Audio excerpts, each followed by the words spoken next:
Primeira epístola escrita pelo apóstolo Pedro, capítulo 4, a partir do versículo 7.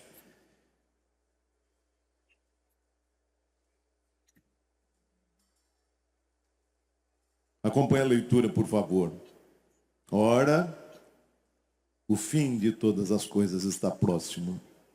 Sede, portanto, criteriosos e sóbrios a bem das vossas orações. Acima de tudo, porém, tende amor intenso uns para com os outros, porque o amor cobre multidão de pecados. Sede mutuamente hospitaleiros, sem murmuração. Servi uns aos outros, cada um conforme o dom que recebeu, como bons dispenseiros da multiforme graça de Deus. Se alguém fala de acordo com os oráculos de Deus. Se alguém serve, faça-o na força que Deus supre, para que em todas as coisas seja Deus glorificado por meio de Jesus Cristo, a quem pertence a glória e o domínio pelos séculos dos séculos. Amém. Aleluia. Queridos, o autor desta carta, o apóstolo Pedro, nos coloca nesta primeira epístola diante de alguns temas muito importantes para a teologia cristã. Dentre os temas tratados por Pedro, encontramos o tema do sofrimento. Aquele era um período delicadíssimo na história da igreja cristã. Por isso, o tema do sofrimento se faz presente de maneira muito clara. Nesta noite, nos deparamos com outro tema, que surge a partir da declaração feita pelo velho pescador. Uma declaração que tem sido interpretada de muitas maneiras. Ele disse o seguinte: ora, o fim de todas as coisas está próximo. E o que o apóstolo Pedro queria dizer com o fim de todas as coisas? Alguns entendem que essas palavras se referem ao fim de todas as coisas judaicas. Quem interpreta assim, acredita que Pedro estava anunciando a destruição de Jerusalém, a destruição do templo, quando os romanos invadem a cidade santa e a arrasam. Sproul diz que o fim de Jerusalém, portanto o fim da adoração no templo, seria, segundo alguns intérpretes, o fim de todas as coisas. Outros, por sua vez, entendem que quando Pedro fala sobre o fim de todas as coisas, ele estava pensando sobre a proximidade da morte dos destinatários originais desta carta. Ou seja, os irmãos que receberam esta carta morreriam em breve. Afinal, viviam sob o tacão da perseguição e sob a marca do sofrimento. No entanto, outros, por sua vez, e parece-me que essa interpretação é a mais plausível, a mais natural, a mais adequada, entendem que o apóstolo Pedro estava se referindo à proximidade do fim do mundo. Ou melhor, estava fazendo referência aqui à segunda volta do Senhor Jesus. Meu querido, pensar sobre a volta de Jesus é algo que às vezes leva alguns crentes à acomodação, como aconteceu em Jerusalém, onde a expectativa da volta iminente de Jesus levou alguns membros daquela igreja a abandonarem o emprego, se tornando um fardo para a comunidade cristã local. Por isso o apóstolo Paulo, escrevendo a primeira carta aos Tessalonicenses, diz de maneira tão veemente, tão firme, tão assertiva, o seguinte: porque quando ainda estava convosco, vos ordenamos isto, se alguém não quer trabalhar, também não coma. No texto que temos diante de nós, o apóstolo Pedro faz menção à volta de Jesus, o fim de todas as coisas. Mas ele decidiu, ao tocar nesse assunto, mostrar como a igreja do Senhor deve viver enquanto aguarda a gloriosa volta de Jesus. Encontramos nesse parágrafo, pelo menos, 3 atitudes que se espera dos discípulos de Jesus enquanto eles aguardam a gloriosa volta de Jesus. Eu quero ser bem objetivo, ok? Primeiro, aguarde a volta de Jesus amando ardentemente. É isso que o apóstolo Pedro diz no versículo 8. Acima de tudo, porém, tende amor intenso uns para com os outros, porque o amor cobre multidão de pecados. Certa vez, se referindo aos cristãos, Mahatma Gandhi fez a seguinte declaração: eu gosto do seu Cristo, mas não gosto dos seus cristãos. Eles parecem tão diferentes de Jesus, e as palavras ditas por Gandhi são verdadeiras, e deveriam nos fazer corar de vergonha, porque infelizmente nós temos sido muito diferentes do nosso Senhor. Afinal, como diz Paulo em Gálatas 5,15, nós temos nos mordido e estamos prontos a nos devorar mutuamente. Desse parágrafo, Pedro, que falou sobre a volta de Jesus, trata de um tema urgente. Ele fala sobre o nosso relacionamento com o outro e diz: acima de tudo, tende amor uns para com os outros. Esse é um tema que Pedro trata na carta algumas vezes. Inclusive no capítulo 1, ele nos manda amar e diz que devemos amar o nosso irmão porque fomos purificados por Deus. Porque fomos lavados, comprados pelo sangue do Cordeiro, nós devemos amar o nosso irmão. Mas perceba, meu querido, que o apóstolo Pedro diz que nós devemos amar o outro, o nosso irmão, ardentemente. Eu não sei a que igreja você pertence, mas eu sei que a vida doméstica da igreja não é fácil.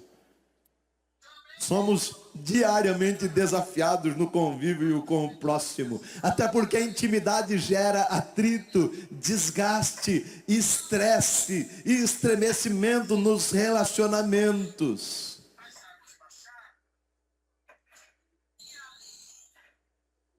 Como amar alguém que nos ofendeu dentro da igreja? Como amar um irmão que nos humilhou publicamente, nos criticou publicamente, nos tratou com pouco caso, nos perseguiu? Entendo que esse tipo de pergunta é absolutamente relevante. No entanto, preciso dizer que o amor cristão não envolve principalmente emoções. Se você depender das suas emoções para amar o outro, você não conseguirá. O amor cristão não tem a ver principalmente com as nossas emoções, mas ele deve ser fruto de uma decisão do nosso coração, deve ser um ato volitivo e deve revelar o desejo do nosso coração de obedecer à ordem do Senhor. Jesus disse lá em Mateus 5, ouvistes o que foi dito, amarás o teu próximo e odiarás o teu inimigo. Eu, porém, vos digo, amai os vossos inimigos e orai pelos o quê? Pelos que vos perseguem. E Pedro fala mais, ele diz que nós devemos amar intensamente. A palavra grega usada aqui para intenso significa literalmente esticar. Era usada para descrever um atleta que estava correndo e se esticava todo para chegar à linha e tocar a fita no final da corrida. Essa era a ideia. E ele teria que fazer o máximo esforço. O que Pedro está dizendo aqui é que nós devemos amar assim intensamente. E isso exige o máximo esforço nosso. À luz da palavra de Deus, devemos aguardar a volta de Jesus, amando até mesmo aquele irmão turrão, insuportável. Ore por ele e, caso seja necessário, cuide dele, demonstrando graça para a glória do Senhor. Em vez de cultivarmos um espírito beligerante, devemos amar intensamente o outro, intencionalmente o outro, como o Senhor Jesus nos ama e nos manda fazer. Mas Pedro diz, ainda sobre amor, que devemos nos amar mutuamente. Na igreja do Senhor, o amor deve ser um exercício de mão dupla. Não existe na igreja a possibilidade de amarmos unilateralmente. Essa não é a ideia. Eu tenho a obrigação de lhe amar e você tem o dever de me amar. Devemos nos amar mutuamente. E depois de falar que devemos amar intensamente, devemos nos amar mutuamente, Pedro diz que o amor cobre multidão de pecados. E o que é que Pedro está querendo dizer com essa história? Será que ele está dizendo que quando a gente ama o outro, Deus perdoa o nosso pecado? Não. Conquanto alguns queiram enveredar por esse caminho, não é isso que Pedro está dizendo. O apóstolo Pedro está dizendo que aquele que ama perdoa, inclusive multidão de pecados, inclusive muitos erros. Quem ama, dá uma nova chance ao outro. Quem ama, reescreve a história do outro. Ame intensamente, afinal, o amor põe fim às hostilidades e alivia as tensões. Segundo lugar, aguarde a volta de Jesus com um coração hospitaleiro. Pedro diz isso no versículo 9. E o que ele diz no versículo 9 gera certo desconforto para nós em pleno século 21. Até porque temos nos tornado cada vez mais ensimesmados, egoístas e individualistas. Ele nos manda ter um coração hospitaleiro. E ele diz que devemos ter um coração hospitaleiro, fazendo isso sem murmuração. E por que ele acrescenta sem murmuração? Porque hospedar pessoas na própria casa, no nosso coração, na nossa vida, exige abnegação, envolve custo, tira-nos da zona de conforto, altera a nossa rotina. Precisamos lembrar, queridos, que não é fácil hospedar. E quando Pedro falou sobre hospitalidade aqui no versículo 9, esse era um tema urgente, porque a hospitalidade era vital para o avanço missionário. Afinal de contas, como nos lembra um autor, as pousadas de hospedarias no primeiro século eram caras, sujas, imorais, e sem a hospitalidade dos cristãos, os missionários itinerantes teriam a sua atividade estancada. Portanto, a palavra de Pedro era urgente para os crentes do primeiro século. Hoje, felizmente, as coisas melhoraram, estão mais fáceis, e a necessidade de hospedar alguém em casa se torna mais rara. No entanto, entendo que podemos ouvir a exortação do apóstolo Pedro aplicando a outras realidades. Quer ver? Estamos falando sobre a igreja de Cristo, portanto, devemos ser mais receptivos, inclusive nas nossas igrejas. Devemos acolher aqueles que vêm adorar conosco na igreja do Senhor. E se você não conhece a pessoa que está sentada ao seu lado na hora do culto, que se reúne com você para adorar o mesmo Senhor, acolha-o, abrace-o, assista-o. Tem uma coisa que me incomoda, eu confesso a você. Falamos sobre a igreja de Cristo esses dias todos, e eu cruzo aqui pelos corredores, ando para lá e para cá, vivo na livraria, e encontro as pessoas, e eu espero que as pessoas olhem para esse rostinho lindo e digam: olá, oi, paz do Senhor, pelo menos isso. Mas às vezes a gente passa como se a gente não conhecesse ninguém, nem quisesse conhecer o outro. E a gente precisa lembrar que nós somos igreja de Cristo, povo de Deus, nação santa, família do Senhor. Somos a igreja do Senhor. Devemos ter um outro relacionamento. Quando você sair hoje à noite daqui, faça um favor. Em vez de sair correndo, empurrando alguém para tirar foto com algum pregador conhecido, tente educadamente pedir licença, dar um sorriso, cumprimentar. É o tipo de atitude que a gente tem que ter na igreja do Senhor. Temos que ser mais receptivos uns com os outros. Devemos acolher os outros na nossa vida, nos nossos relacionamentos. Que tal, nos próximos dias, convidar o irmãozinho para comer um pedaço de bolo e tomar um cafezinho na sua casa, acolhendo-o carinhosamente? E eu não estou falando só sobre o pastor, não. Se quiser me convidar, eu vou. Mas eu estou falando de modo geral. Por que a gente não faz isso? Temos que ser mais hospitaleiros no dia a dia. Devemos acolher, queridos, as pessoas que não têm parentes nas nossas cidades. Eu sei que vários jovens estudam em Campina Grande e não moram aqui. Gente que vem de vários estados do nosso país para estudar aqui. Eu quero sugerir, que tal tratá-los com mais carinho? Que tal ser mais acolhedor? Que tal convidar esses jovens, esses irmãos que não têm parentes aqui, para a sua casa numa data especial? Para uma refeição, para um bate-papo. Acolha. Ouvimos aqui sobre a ajuda Barnabás. Que tal acolher os nossos irmãos refugiados? Você já pensou nisso?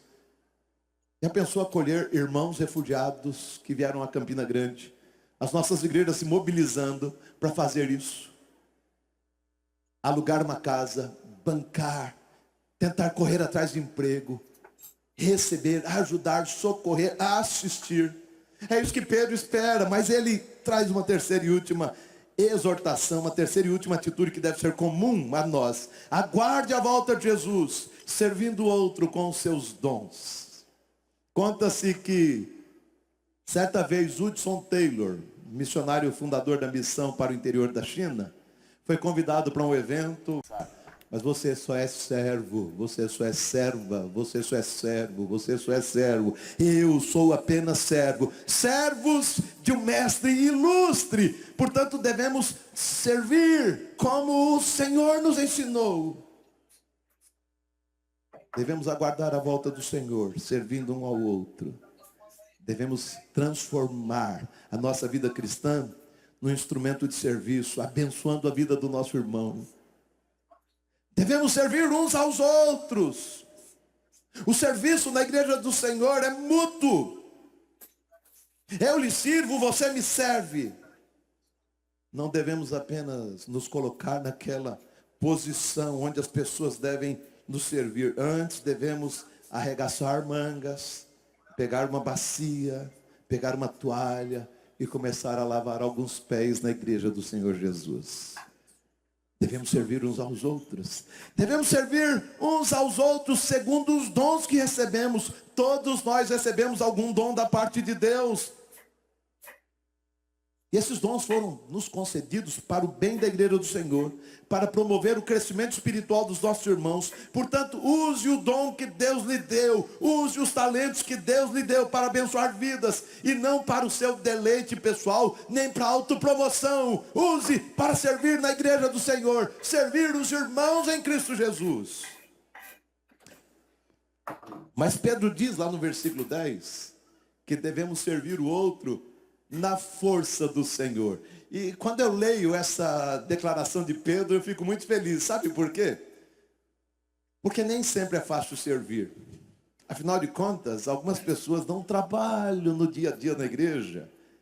E a gente fica meio desmotivado a fazer qualquer coisa para o benefício de gente assim. Por isso a declaração de Pedro no versículo 10 é tão urgente. Ele diz que devemos servir o outro na força do Senhor, na dependência do Senhor, suplicando que o Senhor nos conceda graça e nos capacite para servir o outro segundo o seu propósito. Mas devemos servir o outro, sabe com que objetivo? Para a glória do Senhor, é o que Pedro diz no versículo 11. Toalha e bacia deveriam ser a logomarca das nossas igrejas.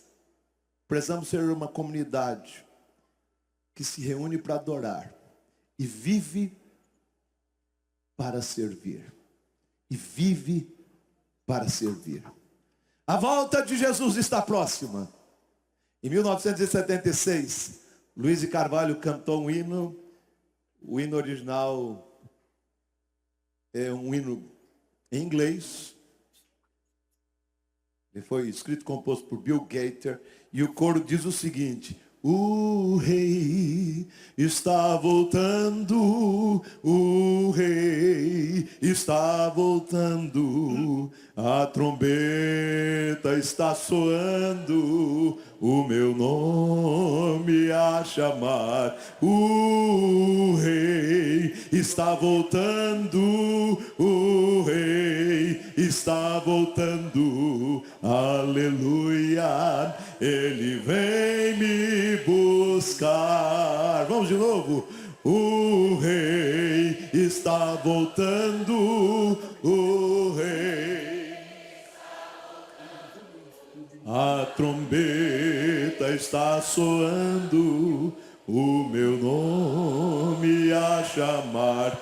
O rei está voltando, o rei está voltando, aleluia, ele vem me buscar. A volta de Jesus está próxima, meu querido. E como a igreja do Senhor deve aguardar a gloriosa volta do Senhor, Pedro nos diz, devemos amar o nosso irmão. E o amor deve ser mútuo na igreja de Cristo. Devemos ser acolhedores da igreja de Jesus. E devemos servir uns aos outros para o louvor da glória do Senhor. O que a gente pode aprender com essa história? Jesus está voltando. Você está preparado para se encontrar com o Senhor? Esse pode ser um dia de grande alegria. Quando você ouvirá, servo bom e fiel, foste fiel no pouco, sobre o muito te colocarei. Mas esse pode ser um dia aterrador. Quando você ouvirá, não vos conheço, apartai-vos de mim. Você está preparado para se encontrar com o rei que está voltando, com o Senhor da igreja, o Cordeiro que derramou sangue para nos purificar de todo pecado. Você está preparado? Se for você ficar mandando áudio ou coisas que o rei está voltando. Na Bíblia, você sabe onde passará a eternidade. Quando paramos para pensar sobre a volta de Jesus, somos desafiados pelo apóstolo Pedro, não apenas a fazer algumas coisas aqui agora, amar, acolher, servir, mas também somos desafiados a refletir sobre onde passaremos a eternidade. O rei está voltando. Eu sou prova disso. Onde você passará a eternidade? Você já pensou sobre isso? Só tem plena segurança na vida e na morte aquele que tenha Jesus como seu único Salvador. Por isso cantar o Rei está voltando traz alegria e esperança para o nosso coração, porque o Rei está voltando. Nós podemos aguardar com expectativa, com regozijo, podemos amar o irmão, podemos acolher o irmão, podemos servir o irmão para a glória do Senhor. Afinal, o Rei está voltando e nós queremos exaltá-lo com a nossa vida, com a nossa praxis. Eu quero encerrar dizendo, lembre-se que talvez você morra antes da volta de Jesus. Então viva como se estivesse de partida. Não deixe pendências. Corrija as coisas na sua vida. Trate dos relacionamentos. Viva como se hoje fosse o seu último dia. Viva à luz da eternidade. Aproveite para demonstrar amor ao irmão, acolher o irmão, servir o irmão para a glória do Senhor, enquanto você aguarda a volta do Senhor, ou antes que você parta para a glória. A igreja que vive assim, faz a diferença onde está.